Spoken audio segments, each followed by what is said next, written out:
हाय, मैं हूँ आपकी प्यारी सी चुलबुली सी अलबेली सी अंजलि और मैं आपका स्वागत करती हूँ अपने YouTube channel timeless tales with Anjali पर। तो आज हमारे पॉडकास्ट के गेस्ट हैं हमारे 12 फिल्म, जो कि काफी कंट्रोवर्शियल रही है, उसके डायलॉग राइटर सूफी खान जी से। इतने सारे कंट्रोवर्सी के बाद कैसे आखिरकार वो सिनेमा तक पहुंची, उस जर्नी को हम सूफी खान की जुबान से सुनेंगे। तो आइए मिलते हैं सूफी खान जी से। सबसे पहले तो बहुत बहुत बधाइयां आपको हमारे 12 के लिए। बहुत बहुत शुक्रिया, थैंक यू सो मच। बहुत कंट्रोवर्सी हुई है। हाँ, बहुत हुई तो है ना, लेकिन रिलीज हो गई। बहुत मुश्किल से रिलीज हुई है। तो ऐसा लग रहा है सांस भी रिलीज हुई है। बहुत मुश्किलों से। क्यों कंट्रोवर्सी क्यों हो गई थी? क्या है कि लोगों को जब के सामने जब सच आता है ना, तो लोग उसे देख नहीं पाते और लोगों को लगता है कि यार हमने कुछ गलत कर दिया बिना देखे। तो एक टीजर हमारी फिल्म का रिलीज हुआ जिसमें कुरान की आयत नंबर 223 था, जिसको लेकर लोगों ने कहा कि यार ये मजहब के साथ गलत कर दिया, आपने आधी आयत दिखाई। मैं उन्हें ये बताना चाहता था कि टीजर है, फिल्म नहीं है। तो टीजर में स्निपेट्स आते हैं और उसको देखकर बवाल हो गया और बवाल से हाई कोर्ट से सुप्रीम कोर्ट से फिर हाई कोर्ट, और सीबीएफसी वालों ने 3 रिपोर्ट दी, फिर जज ने फिल्म देखी, फिर जाकर फिल्म रिलीज हुई। चलिए, इस पे तो हम थोड़ा सा बाद में आते हैं, क्योंकि बहुत ही गंभीर वाला टॉपिक है और चर्चे में रहा है, तो ऑब्वियस सी बात है कि बातें करेंगे। फिलहाल हम थोड़ा सा आपके बचपन में चलते हैं। आप दिल्ली से बिलोंग करते हैं? नहीं, मेरे फादर इलाहाबाद यूपी से हैं और मम्मी उदयपुर से हैं। तो कुछ वक्त चूंकि मम्मी सिंगर थी, तो जागरण गाना, स्टेज शो करना तो दिल्ली में रही है कुछ वक्त दिल्ली में। और पापा क्या करते थे? पापा एक्टर थे, जो नौटंकी शैली, जो पारसी स्टाइल थिएटर हुआ करता था, उसमें काम करते थे। गुलाब बाई थिएटर कंपनी थी, उसमें मेरे फादर ने शुरुआत की और उसमें काम किया उन्होंने। गाते भी थे, अभिनय भी करते थे। वाह वाह वाह वाह। तो अभी देख पा रहे हैं हम कि मतलब सूफी खान ऐसे कैसे हुए, तो उनका नतीजा है। खैर, तो उन्हें मिली कैसे मम्मी पापा? हाँ, थिएटर में मिले। अच्छा। मेरे फादर जबकि मेरी मम्मी से बहुत बड़े थे, और मम्मी 5 साल की उम्र से गाना गा रही, छोटी थी जब से गा रही। मेरी जो ग्रैंड मदर थी, हलचल हैदराबादी नाम था उनका, बहुत मशहूर कलाकार थी, जो एक्टिंग भी करती थी, गाती भी थी। और वो नहीं चाहती थी कि मेरी मम्मी गाए, क्योंकि वो उनको लगता था यार क्या जिंदगी, खाना बदोशी की जिंदगी थी। मोबाइल थिएटर कंपनी कहा करते थे उसे, कभी इस जगह, कभी इस जिले, कभी उस जगह पे टेंट लग जाया करते थे, स्टेज लग जाया करता था, गाना बजाना करते थे। तो मेरे फादर दरअसल मेरी मम्मी के फैन थे। मेरी मम्मी का बहुत नाम था, हुस्ना बानो नाम है उनका, बहुत अच्छा गाया करती थी कम उम्र से ही। तो बहुत छोटी थी वो।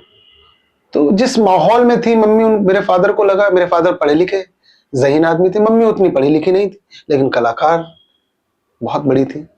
तो उनको महसूस हुआ कि यार ये लड़की जो है ना, अगर इसको सही साथ मिल जाए, क्योंकि जिस माहौल में वो ठीक माहौल नहीं था, टू बी वेरी फ्रेंकली, वो खाना बदोशी वाली जिंदगी थी, ना कोई सेफ्टी थी, ना कुछ था, कोई भी आके कुछ भी कर सकता है।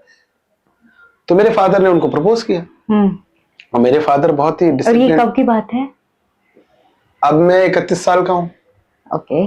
तो होगी मेरा मैथ्स कमजोर, 32-33 साल पहले। 32-35 साल की बात, 32 साल 33 साल तो हो गए इस बात को। तो मेरे फादर ने देखा और मम्मी को प्रपोज कर दिया लेटर पे लिख के। वाह। मेरी मम्मी हैरान हो गई, क्योंकि मेरी मम्मी मेरे फादर को भाई कहती थी, शफीक भाई। अब सोचिए आप, वो तो हैरान हो गई। और मेरे फादर ने लास्ट में जो उन्होंने खत लिखा होगा, उसमें आखिर में लिख दिया कि अगर आपको पसंद ना है ये न्योता जो आप, मैंने लव लेटर भेजा है आपको, अगर पसंद ना आए तो आप इसे फाड़ के फेंक देना, किसी को बताना मत। मेरी मदर ने देखा और उनको लगा कि यार इनको तो मैं शफीक भाई कहती हूँ, और बड़े हैं काफी, और बहुत सेंस ऑफ ह्यूमर कमाल का उनका, हंसी मजाक वाले आदमी। और मेरी मम्मी थोड़ी सीरियस, बट उनको कुछ लगा कि यार ये आदमी ठीक है, ये आदमी के साथ रिश्ता जिंदगी का जोड़ा जा सकता है। तो मम्मी ने हाँ कर दी और बल्ले बल्ले हो गई, शादी हो गई उनकी। पर वही हम, मतलब जैसा कि बचपन से ही एक माहौल रहा है, बिल्कुल, तभी आप as a writer, director, lyricist, अच्छे गीतकार भी हैं आप, है ना, ये सब उसी का नतीजा है एक्चुअली। हाँ, जो जो आया है मेरी वालिदैन मेरे पेरेंट्स की तरफ से आया है, मैं कितना उसे कर पाया हूँ वो अभी भी मुझे नहीं पता। अच्छा बुरा नहीं पता, क्लीशे पता है मुझे। ये पेरेंट्स ने और जो भी है उनकी वजह से है, मेरा अभी भी उन्हीं का आशीर्वाद है एक्चुअली। धीरे धीरे बढ़ना, लाइफ में तरक्की करना एक्चुअली माँ बाप का ही आशीर्वाद होता है। और आप तो लकी हैं कि माँ बाप का साथ। बिल्कुल, ये बहुत कम लोग होते हैं जो इंडस्ट्री में आते हैं और उनको पीछे से ऐसे मिलता है कि नहीं, कई लोग आते हैं यहाँ पे अकेले स्ट्रगल करने, मेरे माँ बाप के साथ में स्ट्रगल करने। तो मेरे पूरी फैमिली ने स्ट्रगल साथ में किया हुआ है। एक मतलब मैं बहुत छोटा सा कमरा हुआ करता था, ये मुंबई में कुर्ला में हम रहा करते थे। अच्छा। मेरी मदर स्ट्रगल करती थी और मेरे फादर ने डिसाइड किया कि मैं घर संभालूंगा। और ये माहौल, मतलब ये टैबू कि यार आदमी कैसे घर संभाल सकता है, ये तो काम औरत का है। बट मेरे फादर ने कहा कि करियर माँ का, मेरी मम्मी का, मेरी करियर सही चल रहा था। शोज कर रही थी, छोटे छोटे यहाँ पे स्टेज शोज जो होते थे वो करती थी। तो मेरे फादर को लगा कि यार मेरा उतना काम चल नहीं रहा है, तो मैं भी अगर स्ट्रगल करूंगा तो मेरे बच्चे रोड पे आ जाएंगे। तो मेरे फादर ने डिसाइड किया कि मैं घर संभालता हूँ, तुम शो करो। तो मेरे फादर ने ये बड़ा एक, और तालीम के लिए मेरे फादर जो थे, एजुकेशन को लेकर he was very serious about that. उसमें कोई कॉम्प्रोमाइज नहीं था उनका। उन्होंने कहा चाहे फाका करेंगे, भूखे रहेंगे, लेकिन बच्चों को पढ़ाएंगे। तो मेरे फादर ने इस तरह का स्ट्रगल किया, तो हमने सबने साथ में मिलकर स्ट्रगल किया है। साथ भूखे रहे। कौन कौन है वैसे फैमिली में? मेरे फादर जो 2021 25 जुलाई को मुझे छोड़कर चले गए, और मम्मी है अभी, 2 बहनें हैं, शाहीन और शहनाज। दोनों ने एमए किया है म्यूजिक में, पीएचडी कर रही है म्यूजिक में। मेरी वाइफ है कोमल, सूफी खान नाम है उनका। तो हमारे छोटा सा परिवार है। तो आपकी वाइफ भी सिंगर है? बहुत अच्छा गाती है, प्रोफेशनल सिंगर है। मुझ जैसे बदसूरत आदमी से उन्होंने प्रेम किया, अपने आप में ये बहुत बड़ी बात है। नहीं, पर आप इंसान अच्छे हैं ना। और बदसूरत मतलब तो कोई नहीं होता, बदसूरत तो कोई नहीं होता। मुझे लगता है कि अभी वो दौर आ चुका है जहाँ पे चेहरा कोई नहीं देखता है, सबसे पहले आपकी सीरत देखी जाती है। सूरत तो मुझे एक दिन ढल जाना है, मुझे चाहे कितना भी अच्छा। मुझे कमाल ये लगता है कि उन्होंने उस वक्त मुझे चुना जब कोई मुझे चुन ही नहीं रहा था किसी भी चीज के लिए। ना काम था, ना सूरत, ना पर्सनालिटी, कुछ नहीं था। उस वक्त उन्होंने मुझे स्वीकार किया। तो मेरे लिए उससे बड़ी तरक्की कुछ नहीं हो सकती कि आपको एक शख्स उस वक्त चुनता है जब आप चुनने के लायक नहीं होते हैं। ये तो मैं बहुत खुश नसीब हूँ कि कोमल मेरी जिंदगी में है। और आज मैं जो भी कुछ कर रहा हूँ, मेरे घर में मेरी जितनी भी औरतें हैं, 4 औरतें हैं, उनकी वजह से मैं जो भी हूँ। सब लोग साथ में रहते हैं? सब साथ में रहते हैं, फैमिली में साथ में। हैप्पी फैमिली, बहुत खुशहाल फैमिली, बहुत खुशहाल फैमिली। मुस्लिम कौम में कल्चर को कहते हैं कि बच्चों से थोड़ा सा दूर रखते हैं, जैसे डांस, गाना बजाना। लेकिन आपकी फैमिली में आपकी मम्मी बोल रहे हैं कि 5 साल की उम्र से वो सिंगिंग करती थी। तो मुझे नहीं पता कि सच है, गलत है, झूठ है, क्या है, मुझे नहीं पता। मुझे इस चीज को क्लियर करना था आपसे कि क्या ये सच है क्या, कि मतलब थोड़ा सा कल्चर को। बिल्कुल बिल्कुल सच है। सच है, बिल्कुल बिल्कुल सच है। क्या है कि मैं आपको बताता हूँ कि मैं एक केमिकल है, उस बारे में नहीं जानता तो मुझे वो बुरा लगता है, और ये गलत बात है। जिस बारे में मैं नहीं जानता उसे मैं हराम करार कैसे दे सकता हूँ? तो जिन्होंने भी हराम करार इस चीज को दिया होगा, सॉरी टू से, शायद उन्हें पता नहीं होगा म्यूजिक क्या है, डांस क्या है। जिसे पता है, मेरे वालिदैन को पता था, और जिन्हें पता है, जो आप देखो जितने भी खां साहब हुए हैं बड़े बड़े, वो मुसलमान। बिस्मिल्लाह खां साहब, अल्लाह रखा खां साहब, बड़े गुलाम अली खां साहब, मेहदी हसन खां साहब, गुलाम अली खां साहब। अगर ऐसा होता तो ये लोग नहीं गा रहे होते। क्यों गा रहे हैं ये लोग? परवीन सुल्ताना जी हैं, बेगम अख्तर जी हैं। तो डिपेंड है कि कल्चर आप किस घराने से बिलोंग करते हैं। और मैं आपको बता दूं, कल्चर का रिलीजन से कोई मतलब नहीं है। कल्चर और रिलीजन अलग है। कल्चर आपके देश, गांव, जिस जगह रहते हैं उससे आता है। तो उसमें धर्म कहां से आ गया? कोई धर्म का मतलब ही नहीं है। तो धर्म से अलग हटाकर देखना चाहिए। और जो लोग इजाजत नहीं देते वो बेवकूफ है। सीधी सी बात। कहते हैं आर्टिस्ट का कोई धर्म नहीं। बिल्कुल नहीं होता मजहब, बिल्कुल कोई मजहब नहीं होता। और मैं सच बताऊं, वो लोग बड़े सुखी हैं जिनका कोई मजहब नहीं है। क्योंकि हमें जरूरत इंसानियत की है। मजहब शायद बना होगा इंसानियत क्रिएट करने के लिए, लेकिन आज सिर्फ मजहब बचा है और इंसानियत नहीं है। और ये बहुत दुख की बात है। आप बचपन में 7 साल की उम्र में आपने गीता पढ़ा था। हाँ, मेरे फादर ने गिफ्ट करी थी। मैं कुरान पढ़ चुका था, मैं हदीस पढ़ चुका था, और मेरे फादर बड़े रैशनल आदमी थे। मतलब वो मजहब चाहते थे, ऐसा नहीं है कि मजहब को वो दरकिनार करते थे, लेकिन वो कहते थे इल्म जो है, वो कुरान कहता है कि इल्म जो है वो रोशनी है, जहां से मिले ले लो।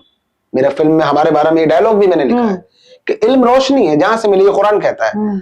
तो जब कुरान ये कहता है तो मेरे फादर ने मुझे 7 साल की उम्र में गीता लाके गिफ्ट करी। उन्होंने कहा पढ़ो, और मैंने नया नियम भी पढ़ा हुआ है। तो मेरे फादर ने गिफ्ट करी और मुझे बहुत अच्छा लगा। मुझे लगा कि यार ये शायद शब्द अलग है, भाषा अलग है, लेकिन बात एक ही है। सारे मजहब एक ही बात कह रहे हैं कि अच्छा इंसान बनो। इतनी मोटी मोटी किताबें सिर्फ एक बात कह रही है, अच्छा इंसान बनो, और हम धार्मिक बन के रह गए। बहुत मुश्किल, बहुत दुख की बात है। धर्म के लिए, अपने अपने धर्म के लिए लड़ाई कर रहे हैं। हाँ, ये कितनी बुरी बात है ना, कि कोई भी मजहब बिना लड़ाई के नहीं जीत पाया। क्यों? हमें तो ऐसा, मोहब्बत से कोई जंग जीती नहीं गई। मतलब हिंदू मुस्लिम की जो इतनी बड़ी लड़ाई है, इतना बड़ा, मतलब दुनिया में लड़ाई हो रही है। जब करबला में लड़ाई हुई, अरब में जब लड़ाई, इमाम हुसैन की लड़ाई हुई, तो क्या वहां रावण था? और जब महाभारत में लड़ाई हुई, क्या वहां यजीद था, फिरौन था? अरे भाई, अलग अलग जगहों की लड़ाई थी ये। मुसलमान से करबला में लड़ रहा था, और हिंदू एक दूसरे से महाभारत और क्या बोलते हैं उसमें लड़ रहा है। रामायण में जो लड़ाई हुई, युद्ध हुआ, उसमें लड़ रहा था। कहां से हिंदू मुस्लिम लड़ाई आ गई? हिंदू की लड़ाई है, मुसलमान की लड़ाई, इंडिविजुअल लड़ाई थी। और हमने हिंदू मुस्लिम से जोड़ दिया। ये बेवकूफी है ये। और अब आते हैं हम हमारे 12 पे। जी, एक्साइटेड हैं आप? मैं सच बताऊं, मैं बहुत एक्साइटेड था। मैं बहुत दुखी हूं। क्यों? जब समाज को आप सही फिल्म देना चाहते हो, जब आप समाज को सही संदेश देना चाहते हो, जब आपको लगता है कि ये फिल्म जरूरी नहीं, जरूरत थी समाज के लिए, तो आपने बैन कर दिया। CBFC क्यों है हमारे यहाँ? जो सारी प्रक्रियाएं होने के बाद कट करता है चीजों को, फिर लाता है, उस पे भी सवाल उठ रहे हैं। 2 बार हमें क्या बोलते हैं, सारी चीजें होने के बाद, प्रक्रिया के बाद, गुजरने के बाद, सब कुछ हो गया, उसके बाद एक इंडिविजुअल आदमी आता है, कहता है मेरे लिए ये खिलाफ। एक इंडिविजुअल आदमी आके कोर्ट में कहता है मुझे एक इंडिविजुअल आदमी से प्रॉब्लम नहीं है, वो बात क्या कह रहा है, वो खुद नहीं जानता वो क्या कहना चाह रहा है। उसने कहा कि ये आयत गलत है, सिर्फ एक टीजर को देखकर उसको लगा कि ये इस्लामोफोबिक है। और जिन लोगों ने मुझे गालियां दी, मेरे माँ बाप, मेरे फादर की वीडियो लगा के कहने लगे कि ये तो दोजक में सड़ेगा। मेरी बहनों को कहा गया कि इसका रेप होगा, इनको रोड पे जलाया जाएगा, बम से उड़ा देंगे। ये मुसलमान है? ये कौन से मुसलमान है? इन्हें ये नहीं पता कि लफ्ज जिहाद का मतलब क्या होता है। जिहाद का मतलब होता है स्ट्रगल, अपनी नफ्स से स्ट्रगल, अपनी कमियों का से स्ट्रगल। ये मुसलमान है? तो मैं ऐसे लोगों को ना तो मुसलमान मानता हूं, ना तो इंसान मानता हूं।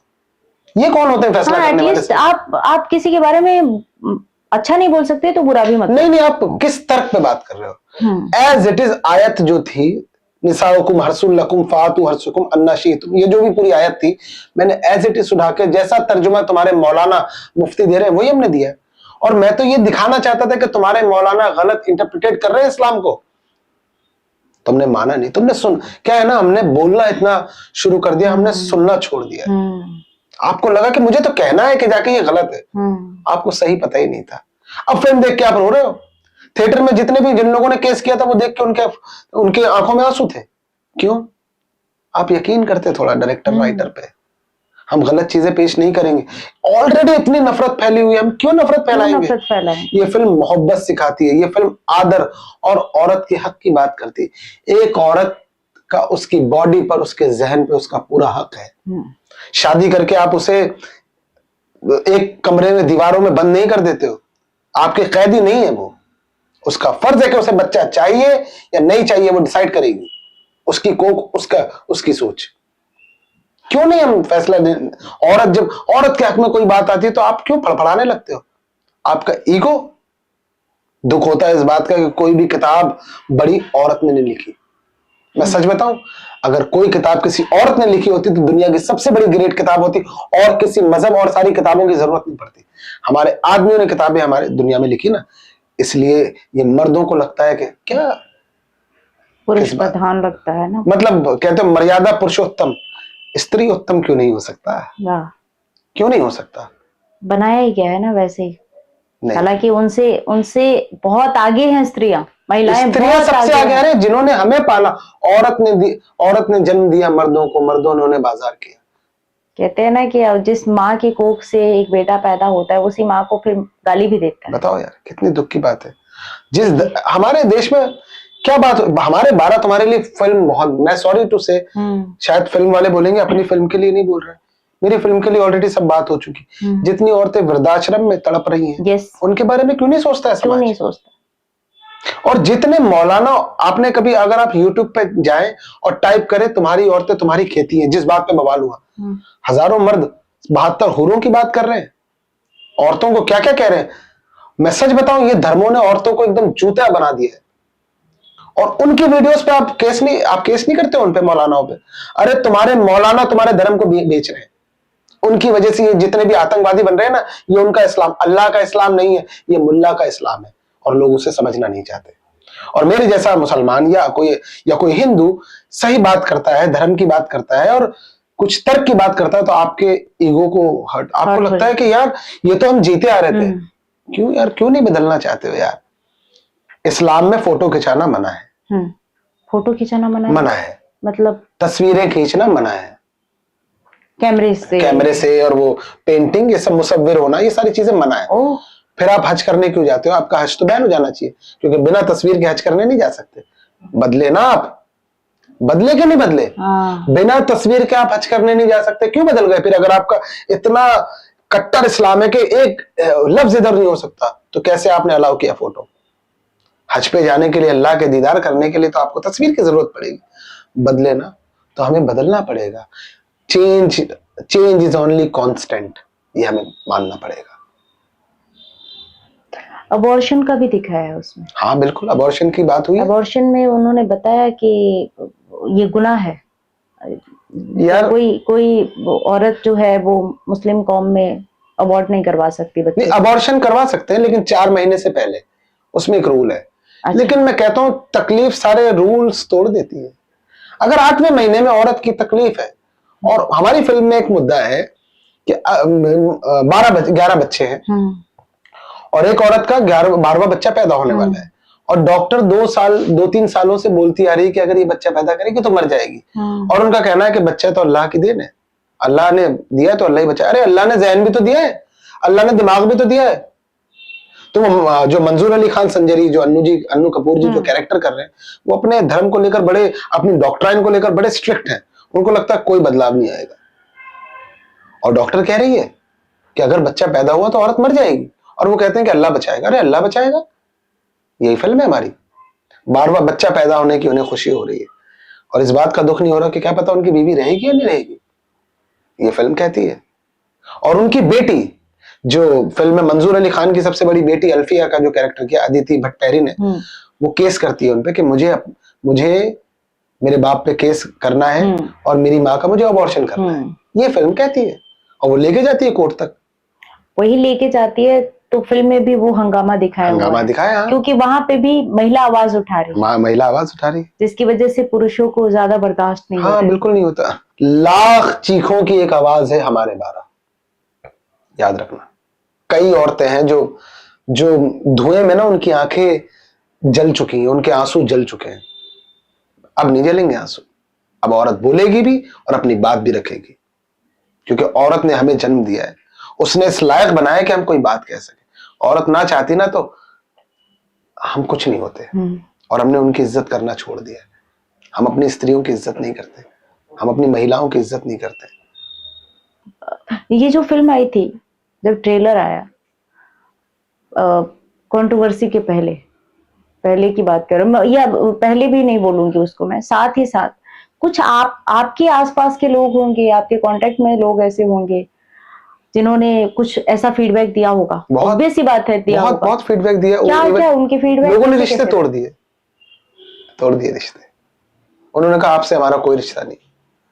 जिस बच्चे ने मेरे सामने आंख उठाकर नहीं देखी थी उसने मुझे गालियों का मैसेज किया। मुझे ये तक कहा गया कि गांव में, मेरा जो गांव है इलाहाबाद के, वहां कदम रखोगे तो तुम्हें जान से मार दिया जाएगा, ये कहा गया।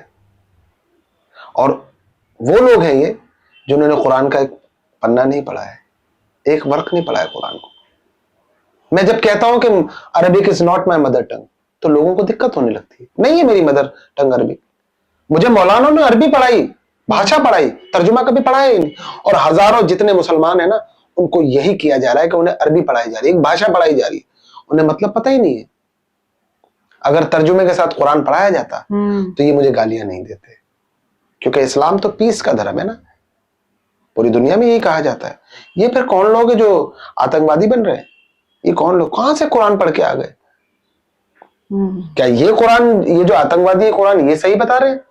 या मैंने जो पढ़ा वो कुरान है जहां मैं तो मोहब्बत की बात करता हूं, इंसानियत की बात करता हूं, इज्जत की बात करता हूं, आबरू की बात करता हूं, आजादी की बात करता हूं? पता नहीं। एक्चुअली ये होता ही है हमारे समाज में ना, कुछ अच्छा मैसेज अगर हम देते हैं किसी को तो वो ज्यादा अच्छी नहीं लगती। हाँ। और जैसे ही हम कुछ भी बुरा होता है ना, वो अपने आप फैलता है। वजह क्या है? फैलाने की जरूरत नहीं होती। हम अपनी गलतियों के लिए वकील हैं और दूसरों की गलतियों के लिए जज। गलती है बस, सबसे बड़ी बात ये है। दूसरों पे उंगली उठाना बड़ा आसान है, बहुत आसान है, लेकिन अपने पे अंदर वकालत करने लगते हैं। एक मिनट में वकालत करने लगते हैं, नहीं मैं ऐसा नहीं था, मेरी वो गलती नहीं थी। अरे यार, क्यों अपनी ही आंखें अपने लिए बंद किए हुए हो? अपनी आंखें अपने लिए खोलनी होगी, झांकना होगा भीतर, तब समझ आएगा। और जो लोग गाली दे रहे हैं ना, मैंने तो फिल्म में गाली नहीं दी, ये कैसे गाली दे रहे हैं? तुम्हारे में हिम्मत है तो जो मैंने लिखा है उसी जबान में बात करो, आओ बैठो बात करते हैं। गालियां नहीं देते हैं, रेप की धमकियां नहीं देते मेरी बहनों को। और तुम्हारी औकात नहीं है कि तुम मेरी बहनों का रेप कर दो। और मैं सूफी खान सामने खड़ा हूं, क्योंकि इंसान हूं मैं, मुझे मजहब के दायरे नहीं चाहिए, मैं इंसान हूं। और मेरे लिए मोहब्बत कर, ये तो चंद है ना जो गालियां दे रहे हैं, मोहब्बत करने वाले आप जैसे हजारों हैं, तो मैं उनकी तरफ हूं, मैं इन लोगों की तरफ नहीं हूं। तो उनका कुछ उसके बाद, फिल्म देखने के बाद से कुछ रिवर्ट आया वापस से? हाँ, कुछ लोगों का आया। क्या बोले फिर? कुछ लोगों ने बोला कि सूफी भाई यार ये तो फिल्म अलग है, ये तो इस्लाम को बड़ा करती है। मैंने कहा अभी भी आप गलत हो, इंसानियत को बड़ा दिखाती है। और जब इंसानियत ठीक होगी ना, तो मजहब का दायरा बिल्कुल समतल एकदम एक साथ हो जाएगा, क्योंकि इंसानियत और मजहब एक दूसरे से दूर नहीं है, हमने उन्हें दूर कर रखा है। कई लोगों का मैसेज आया कि सूफी भाई बहुत अच्छी फिल्म है। जिन लोगों ने केस किया था वो रो रहे थे थिएटर में, मैंने देखा अपनी आंखों से, मुझसे गले लगे वो लोग, कहने लगे आपने बहुत अच्छा काम किया। तो मैं शुक्रगुजार हूं उनका, जिन लोगों को मेरी बात समझ आई। और जो लोग अब भी नाराज हैं उन्हें अपनी कहानियों से मनवा लूंगा। वो मेरे दुश्मन नहीं है, मेरे दुश्मन नहीं, मैं दुश्मनी नहीं कर सकता, मैं नफरत नहीं कर सकता, मैं नापसंद कर सकता हूँ दुश्मन, उनको भी अपना बनाना है, मुझे सही तरीके से अपना बनाना है। अगर कोई बच्चा बिगड़ जाए तो उसको फेंका नहीं जाता, उसको मारा नहीं जाता, उसे लाइन पे लाया जाता है, उसे राह पे लाया जाता है। तो जितने ये भटके हुए लोग, मैं भी शायद अगर भटका हूं, या मेरे परिवार में जिन लोगों ने मुझे धमकियां दी, मैं उन्हें मोहब्बत से जीत लूंगा, मुझे यकीन है मोहब्बत से जीत लूंगा एक दिन। आपके घर में 2 बहनें हैं जी, आपने बताया, शाहीन शहनाज। हाँ, सिंगर है दोनों, बहुत अच्छी सिंगर है। मतलब मैं इसलिए नहीं कह रहा हूँ क्योंकि आप सर्टिफाइड सिंगर है। नहीं, मैं ये पूछ रही हूँ कि जैसे आप तो हैं ही, आप अभी अच्छा काम कर रहे हैं, आपका एक अच्छा नाम है, अभी हमारे 12 के बाद और भी नाम हो गया है। तो उनके स्ट्रगल पीरियड में आपकी तरफ से कोई योगदान रहा है? जैसे कि एक होता है ना कि इंडस्ट्री में अरे मेरे भाई हैं और ये बहुत चलता है, हाँ, तो आप उनको किस तरीके का मैसेज देते हैं? देखिए, मेरा फर्ज है उनकी मदद करना, और हर आदमी, हर फैमिली का फर्ज होता है उनको सही राह दिखाना। जहां मैं कुछ कर पाऊं उनके लिए, ये मैं बहुत, मेरे लिए आई विल बी फॉर्चुनेट अगर मैं कुछ कर पाऊं उनके लिए। बाकी उनका अपना स्ट्रगल है, और दुनिया में हर इंसान का अपना स्ट्रगल है। हाँ, लेकिन अगर कोई उनसे बदतमीजी करेगा तो उनका भाई खड़ा है। दुनिया को इतना पता है कि सूफी खान की बहन है, इतना पता है लोगों को, जहां वो जाती हैं तो उनके साथ, और अच्छे लोग भी हैं, बहुत अच्छे लोग भी हैं जो मदद करते हैं, अच्छा काम करें। लेकिन एक बात है, मैं चाह कर भी उनके लिए कोई मुकाम नहीं तय कर सकता, क्योंकि आपकी अपनी जर्नी है, सबकी इंडिविजुअल जर्नी है। उसी रास्ते से आप भी जाते हो, उसी रास्ते से मैं भी जाता हूँ, लेकिन आपको परिंदे दिखते हैं, आपको लोग दिखते हैं, आपको बस दिखती है, आपको ऑटो दिखते हैं, आपका नजरिया है अपना। तो जितनी मैं मदद कर पाता हूँ करता हूँ, वो भी मेरी मदद करती है, ऐसा नहीं है। शहनाज जो सबसे छोटी बहन है मेरी, राम संपत सर से उसने मिलवाया था मुझे, और उनके लिए एक फिल्म के लिए मैंने गाना लिखा था, और कई गाने लिखे उनके लिए जो आएंगे, तो उन्होंने भी मेरी मदद की। हम दो लोग एक दूसरे की मदद कर रहे हैं, एक दूसरे का हाथ पकड़ के चलना, बिल्कुल हाथ पकड़ के चल रहे हैं। और वो बहुत टैलेंटेड है, मुझसे भी ज्यादा टैलेंटेड है, और उनको बहुत मुकाम मिले, बहुत बड़ा मुकाम मिले, जो वो डिजर्व करती है उन्हें मिले, मैं ये दुआ करता हूँ। खैर वो तो मम्मी पापा, आपके मम्मी पापा की परवरिश ही है, जो कि इतने अच्छी परवरिश उन्होंने दी है आप लोगों को, ये दौलत है हमारे, है ना। उन्होंने कोई धर्म नहीं सिखाया आप लोगों को, बिल्कुल, और वो सबसे अच्छी बात है, बिल्कुल पता है, इंसानियत सिखाई है, जो बार बार आप वर्ड यूज कर रहे हैं ना, इंसानियत का। उससे बड़ा कोई मजहब, मतलब मुझे पता है उसको मजहब का नाम देता ही नहीं। हाँ। मजहब पे कोई बात करे, इससे अच्छा कोई मजाक करे। मजाक करते हैं, सेंस ऑफ ह्यूमर, हंसी मजाक करो, वो बेहतर है। हाँ। और सबसे बड़ी बात, बड़ा आदमी पता है कौन है? जिसकी महफिल में कोई अपने आप को छोटा ना समझे, वो बड़ा आदमी है। तो जो भी जज है सब बने रहो, जज वकील सब, हर जगह हर घर में न्याय, वो कोर्ट कचहरी हो जाए, लेकिन किसी के कंधे पर रखकर, पैर रखकर, किसी को नीचे गिराकर आप कभी बड़े नहीं बन सकते। और अगर बड़े बने भी हो तो वो बड़ा सिर्फ शब्द है। बड़ा तो आदमी अपने बड़प्पन से होता है, जिसमें बड़प्पन है ना। बड़ी अच्छी किसी ने भी एक बात कही कि जिन लोगों ने अपने आप को राजा नहीं माना था ना, वो राजा आज भी हैं, और जिन लोगों ने राजा माना था वो राजा रहे नहीं। वाह, तो ये बात है, तो ये है। बड़ी अच्छी बातें करते हैं, मैं तो सुनने में ही ऐसे हो जा रही हूँ कि सच में बहुत अच्छी बातें करते हैं। नहीं, मैं सच बताऊं, सत्य अगर मैं कहता हूं, या मैं कोई बनावटी रूप से नहीं आया हूं आपके सामने, और ये पॉडकास्ट मैंने देखा हुआ है, यहाँ दिल की बातें होती है, कोई जर्नलिज्म नहीं है। वही यहाँ पे आप ना कोई, आप किसी को हर्ट करने नहीं बैठे हो कि मैं ऐसा सवाल पूछूंगा सेंसेशन बन जाएगा, नहीं। यहाँ मन की बातें हो रही, और मन से जो भी बात की, देखिए, जबान से की गई बात जबान तक जाएगी, दिमाग से की गई बात दिमाग तक जाएगी, दिल से की गई बात दिल तक जाएगी, और रूह से की गई बात, और रूह से की गई बात रूह तक जाएगी। तो रूह से बात रूह तक पहुंच रही है, मजा आ रहा है। हाँ, क्योंकि आपने अभी तक जितनी भी हमने बातें करी ना, सच बताऊं, स्टार्टिंग वाला तो मैंने सोचा ही नहीं था, लेकिन जो आपके दिल से निकल रहा था ना, वो कमाल था।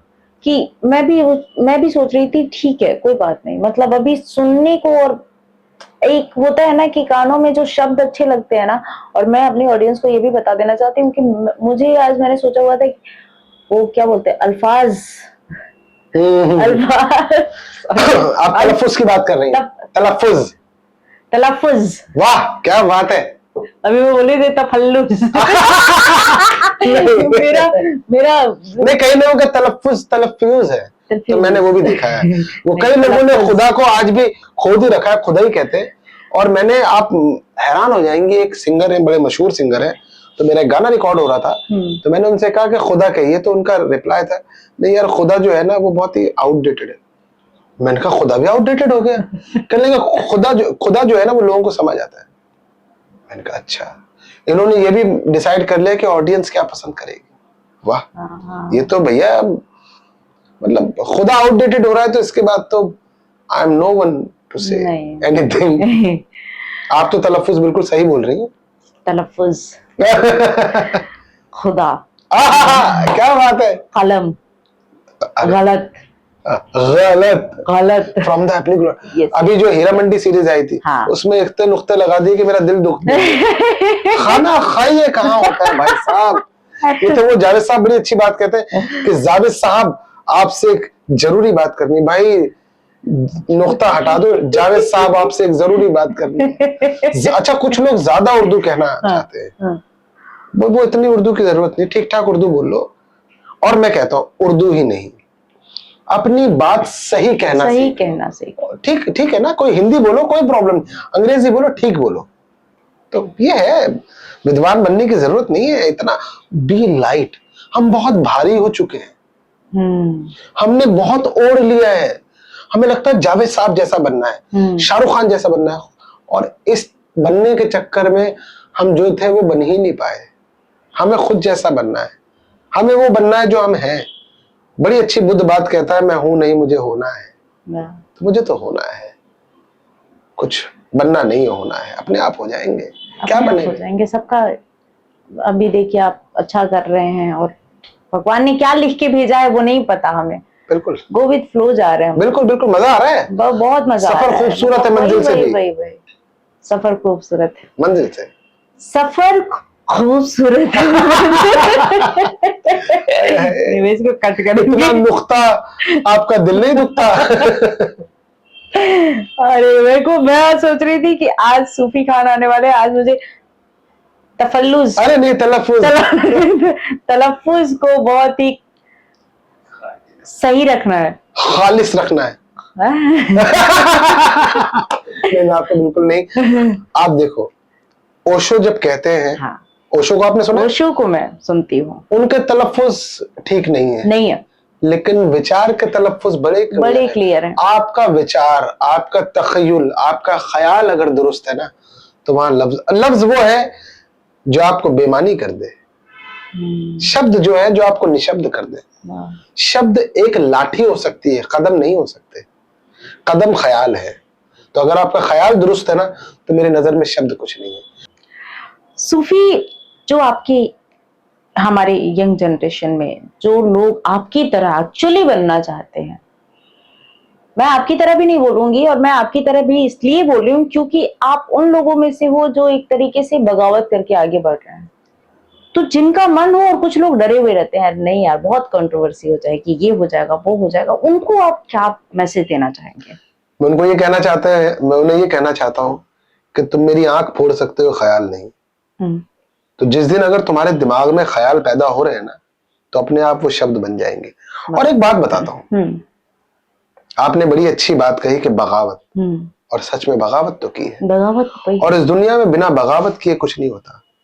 देश की आजादी के लिए भगत सिंह को फांसी चढ़ना पड़ा, आसान नहीं है, और आसान होना भी नहीं चाहिए। जो सफर बहुत ज्यादा आसान हो जाएगा ना, उसमें फिर मजेदारी नहीं रहेगी। और मजा तो तब है ना कि ख्याल से लड़कर आगे बढ़े। और बहुत सारे लोग हैं जो शायद अगर मैं उनकी जिंदगी में नुक्ता भर भी अगर काम आ गया ना, जर्रा भर भी, कि मुझे देखकर लोगों को लगा जब ये आदमी, ये गैर मामूली आदमी सूफी खान कुछ कह सकता है, तो मैं भी कह सकता हूँ, तो मेरी जिंदगी आबाद हो जाएगी। और आएंगे लोग, आप देखना, कोई ख्याल नहीं रोक सकता। आप बेड़ियां लगा सकते हो, ख्यालों की बेड़ियां नहीं होती। तभी मैं कहता हूं आप मेरी आंख फोड़ सकते हो, मेरे ख्याल नहीं फोड़ सकते, मेरे ख्याल आंखों से नोच नहीं सकते। तो आएंगे लोग, और मुझे यकीन है कि बदलाव आएगा। हमारी लड़कियां आज कहां पहुंच गई हैं? आपको पता है, इस्लाम के लोग बात करते हैं, धर्म की बात करते हैं, राबिया बसरी का नाम बहुत कम लोगों ने सुना है। पहली सूफी औरत थी वो, जिन्होंने सूफिज्म का परचम लहराया है, राबिया बसरी। आप सोचो, कहीं नाम सुना है राबिया बसरी? मर्दों को प्रॉब्लम है ना कि जबकि सूफिज्म जिन्हें पता है, राबिया बसरी शौर आफाक की बुलंदी पर है, इतना बड़ा नाम है। उन्होंने भी बगावत की थी और सूफिज्म का परचम लहराया। तभी आप कहते हो कुन फया कुन, तभी आप कह पाते हो मौला अली की, आप मौला अली के कलाम सुन पाते हो, चीजें, क्योंकि बगावत की थी। और मंसूर अल्लाज जिन्होंने कहा था अनल हक, अनल हक का नारा भी दिया ना, अहम ब्रह्मास्मि में भी कहा गया ना। तो बदलाव आएंगे और लोग बदलेंगे। मुझे यकीन है मेरी जनरेशन पर कि वो बदलेगी, बिल्कुल बदलेगी। मैं निराश नहीं हूं। और मैं आपको सच बताऊं, जैसे मैं ईद मनाता हूं, जैसे दिवाली मनाता हूं, वैसे 15 अगस्त मनाता हूं। बहुत मुश्किल बात है, मैं इमोशनल हो जाता हूं जब भगत सिंह को सोचता हूं कि उस आदमी ने हिंदू मुस्लिम नहीं देखा था, उसने देश देखा था। और जिस दिन हम सिर्फ देश की बात करेंगे ना, देखना हम कहां पहुंचेंगे। हमारे आगे जो भी बेड़ियां है ना, वो देश को ना सोचते हुए है। जिस दिन देश को आगे रखेंगे ना, हम गर्व से हम दुनिया में छा जाएंगे। यही देश है जहां एकता, अनेकता में एकता है। यही देश है जहां अनेकता में एकता है। कहां है ये? कहीं नहीं है ये देश है। और बदलाव आएगा इंशाल्लाह, बिल्कुल आएगा। और ऐसे सोच वाले, जैसे कहते ना, एक एक कदम बढ़ना जरूरी होता है, साथ में सब लोग फिर पीछे से बिल्कुल आते हैं। मैं अकेला ही चला था जाने मंजिल, मगर लोग साथ आते गए, कारवां बनता गया। गीतकार हैं आप? हाँ, ऐसा कहते हैं लोग। गाने लिख दिए मैंने, थोड़े गाने लिखे हैं आपने, लिखे हैं। है ना? कुछ अगर गाना हो जाए आपके, मेरा तो गीत, यस यस, चलिए कोशिश। लाली मोरी हुई फीकी फाकी, सेजे कांटे अब दांत से तीखे, फिर मैं सुहागन मारी मारी, देखे कजरा कजरा तेज कटारी, सूजी आंखें रास्ता ताके, मन की आंखें मन में झाके, चैन न आवे रात सतावे, अब कुछ भी ना मोहे सुहावे, सूजी आंखें ये मैंने कंपोज भी किया, लिखा भी है, और शहनाज ने इसे गाया था, मेरी छोटी बहन ने। बहुत अच्छा गाया, बहुत प्यारा गाना है, और गाते भी अब कमाल है। अरे मतलब all in one, writer, director, lyricist, direction में भी आप हैं। हाँ, मैंने एक फिल्म बनाई थी, हाँ, we met at the wrong time, जिसको इंटरनेशनल बड़ी अक्लेम्ड फिल्म थी वो, और लोगों को पसंद आई थी। वाह, तो कोशिश कर रहा हूं। कैसे डायरेक्शन में कैसे इंटरेस्ट आ गया? असिस्टेंट डायरेक्टर था बालाजी में, मैंने बताया। अब अच्छा, ओके, वहां से तो मैं तो बस सफर का मजा ले रहा हूँ, जो जो चीजें सीखता जा रहा हूँ वो कोशिश करता जा रहा हूँ। तो मुझे बड़ा अच्छा, लोग कहते हैं मुझे कि तुम 10 नाव में पैर डाले हुए हो, तो मैं कहता हूँ ये उनसे पूछो जिसने ये नाव दी है मेरे, और इतने सारे पैर दिए हैं। और मैं तो कोशिश करता रहूंगा, गलत करूंगा सही करूंगा, लेकिन कोशिश जरूर करूंगा। 10 नाव में, मैं कोशिश में नाकामयाब नहीं होगा, तो मैं करता रहूंगा। और 10 नाव में पैर वही डाल सकता है जिसके पास टैलेंट हो भाई, आपके पास नहीं है। नहीं डाल सकते, सिंपल सी बात। बिल्कुल, कोशिश कर रहा हूँ। कोशिश कर रहे हैं आप। आपका इंस्टाग्राम अकाउंट है फिलोसॉफी। क्यों है नाम फिलोसॉफी? एक्चुअली फिलोसॉफी का मतलब होता है, फिलो यानी होता है लविंग, सूफी यानी नॉलेज। तो मुझे लगा फिलो यानी नॉलेज, और सूफी तो नॉलेज वाला है। मैं नहीं, सूफी नाम बहुत बड़ा है, तो मुझे बड़ा इंटरेस्टिंग लगा, तो मैंने रख लिया। लोगों को बड़ा पसंद है ये नाम। मीका पाजी कहते हैं यार तूने की नाम रख लिया यार, फिलोसॉफी यार, सूफी खान रख। मैंने कहा एक दिन आपको अच्छा लगेगा। बड़े प्यारे हैं वो, बहुत प्यार करते हैं मीका पाजी। तो फिलोसॉफी इसलिए रख दिया, और बड़ा इंटरेस्टिंग नाम है, थोड़ा सा साउंड अलग है। हाँ, वही इसीलिए मैंने पूछा कि कुछ तो अलग है उसमें। जैसे आपका है ना ये टाइमलेस टेल्स विद अंजलि, कमाल है भाई, अच्छा लगा मुझे। इसमें एक सुर है, सुरीला है कुछ, ये मुझे नहीं पता कौन से राग में है, लेकिन सुरीला है। इसकी थोड़ी सी बात तो मुझे भी बताइए, मेरा भी हक है कि मैं कहानी जानूं, जिस कहानी का हिस्सा मैं अभी इस वक्त हूँ। एक्चुअली इसका सारा क्रेडिट जो है, पहले तो नाम का क्रेडिट मैं दे देती हूँ क्योंकि मैंने सेलेक्ट नहीं किया। कितनी कमाल की बात है, पहली इंसान ने जो क्रेडिट किसी को दे रही है, वरना तो लोग क्रेडिट खा रहे हैं, इतने भूखे। नहीं, ये अपने भाई हैं, शत्रुघ्न भाई। शत्रुघ्न, हाँ, शत्रुघ्न नहीं शत्रुघ्न। देखो मैं आपसे सीख रहा हूँ, ऐसी बात नहीं है। शत्रुघ्न भाई हैं, कमाल के एक्टर हैं, वाह, और बिहार से ही हैं, तो उन्होंने ये नाम डिसाइड। और टाइमलेस टेल्स विद अंजलि की बात करूं अगर मैं, तो वक्त का पता ना चलना। हाँ, बातों में इतना खो जाते हैं कि वक्त का पता ही नहीं चला, तो वो है टाइमलेस टेल्स विद। यार कितनी खूबसूरत बात है कि वक्त का पता ना चले। हर आदमी की नजर घड़ी पर है, हर आदमी को कहीं पहुंचना है, कुछ करना है। मेरा एक शेर याद आ रहा है कि मंजिल बिना क्या है कि आईने बगैर भी खुद को देखना चाहिए, मंजिल के बिना भी कभी कभी चलना चाहिए, और कभी कहीं ऐसा भी हो जाए अल्फाजों में खामोशी होना चाहिए। वाह वाह वाह, क्या बात है ना, कि ऐसा वक्त कहाँ मिले। कितना खूबसूरत टाइटल है यार। Thank you and congratulation for this. Thank you so much. हमें टाइम का पता तो नहीं चल रहा है, हम स्क्रॉल करते रहते हैं, हम फैमिली के साथ टाइम स्पेंड नहीं करते। तो मुझे लगता है वो वक्त वापस आए, हम फैमिली के साथ बैठे, हंसी मजाक करें और टाइम का पता ना चले, वो वक्त आ जाए यार। तो इससे सुनकर मुझे बड़ा अच्छा लगा। This is nostalgic. Annu Kapoor ji इतने अच्छे एक्टर हैं, बेहतरीन कलाकार हैं, मतलब काफी उनका योगदान रहा है हमारे सिनेमा में, उनको पद्मश्री नहीं मिला। दरअसल पद्मश्री उनको मिलता है जिनके कोई कनेक्शंस होते हैं। और मैं सच बताऊं, पद्मश्री डिजर्व अन्नू कपूर। मैं सच बोल रहा हूं आपको। वजह क्या है कि अन्नू कपूर को एज ए कलाकार लोगों ने देखा है, बट अन्नू जी उससे बहुत आगे हैं।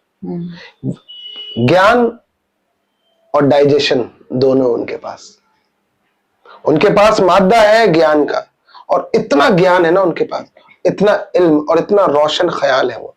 And he is very updated man. क्या है कि अवार्ड जो है ना हमारे यहाँ, उनसे आदमी की पहचान होने लगी है। अच्छा, जिन्हें अवार्ड नहीं मिलते तो क्या वो काबिल नहीं होते? ऐसा नहीं है। बहुत सारे हमारे अभिनेताओं को अवार्ड मिला है, मैं नाम नहीं लेना चाहता, सच में वो डिजर्व करते थे। कई लोगों को मिला है, मैं नाम ले सकता हूं, मुझे कोई फर्क नहीं पड़ता, लेकिन मैं वो लोग कहेंगे कि सेंसेशन में आने के लिए सूफी ने नाम ले दिया। बट कोई भी अवार्ड अगर अन्नू जी को मिलता है ना, तो अवार्ड को सम्मान मिलता है। मैं आपको सच बता रहा हूं, वो उस कैलिबर के आदमी है। और इसलिए नहीं कि वो मेरे पीर और मुर्शिद हैं कि मैं उनके बारे में बोल रहा हूं, वो सच में डिजर्व करते हैं। और पूरी दुनिया उनको जानती है, उनसे मोहब्बत करती है और उनकी बात पे यकीन करती है। कौन ऐसा आदमी है? वो सिर्फ एक्टर नहीं है, या सिर्फ वो फिल्मों की कहानियां नहीं सुनाता है, वो अपने आप में बहुत बड़ी हस्ती है। तो वो है ना कि कई लोगों को लगता होगा कि यार अन्नू कपूर जी तो फिल्म की कहानी सुनाते हैं, एक्टर है। तो उनको मैं बता दूं कि बस्ती का पता आज से जंगल बताएगा, दानिश्वरों को राह पे दीवाना लाएगा, मैला लिबास देख कर यूं फैसला ना कर, मैं कौन सा दरख्त हूं ये फल ही बताएगा। वाह वाह। जिस तरह मंजूर अली खान को जो कैरेक्टर को उन्होंने प्ले किया ना, एक मुसलमान आदमी होता तो इस तरफ चला जाता। हाँ। मतलब वो उसको इस्लाम को देखने लगता। हाँ। एक हिंदू होता तो वो हिंदुत्व की तरफ जाता। वो नास्तिक अपने आप को कहते हैं, डिक्लेयर्ड नास्तिक कहते हैं, एथिस्ट कहते हैं। इसी वजह से वो ये कैरेक्टर न्यूट्रल और जो कैरेक्टर था उसको परफॉर्म कर पाए। आपको पता है वो रियल कुरान पढ़ रहे थे इन सीन में, तो वहां जो नवाब साहब थे जिनके घर में शूटिंग हो रही थी, वहां कहने लगे कि ये रियल में पढ़ रहे हैं। मैंने कहा 14 बार कुरान शरीफ पढ़ा है उन्होंने। तो सोचिए वो एक्टर सिर्फ एक्टर नहीं है, विद्वान आदमी है वो, बहुत वो अलग है, कुछ बहुत अलग है। उनके लिए तो शायद अगर ये वक्त का पता ना चले जो है ना, सालों बात करता रहूंगा तब भी नहीं पता चलेगा। चलिए, लेकिन आप उनके छत्र छाया में हैं तो बहुत बड़ी बात है। Yes yes. और इसी के साथ मेरा लास्ट क्वेश्चन आपसे ये है, आपके सपनों का भारत कैसा होना चाहिए? मेरे सपनों का भारत मोहब्बत का भारत होना चाहिए, डिसिप्लिन का भारत होना चाहिए। क्या है कि मोहब्बत और डिसिप्लिन दोनों अलग अलग चीज है। जिस दिन प्रेम और डिसिप्लिन साथ आ जाएगा ना, फिर तरक्की ही तरक्की है।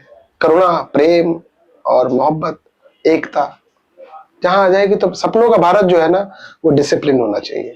और हमें अपने हक की ज्यादा बात नहीं करनी चाहिए, अपने फर्ज की ज्यादा बात करनी चाहिए। जिस दिन हम अपने फर्ज की बात करने लगेंगे ना, उस दिन ऑटोमेटिकली चीजें अपने आप ठीक हो जाएंगी। और मेरे सपनों का भारत बहुत सुंदर है, और अभी भी भारत मेरा बहुत सुंदर है। जो चीजें है ना इधर उधर की, वो चीजें ठीक हो जाएंगी। देश बदल रहा है, नया भारत है, नई सोच है, नया विचारधारा है, और हम जो खराब चीजें उसे हटाते जा रहे हैं। एजुकेशन बढ़ती जा रही है, जहां प्रॉब्लम है वहां आएगी, सही चीजें होंगी। तो हम अब सिर्फ दुख पे बात नहीं करेंगे, हम दुख का सलूशन ढूंढेंगे।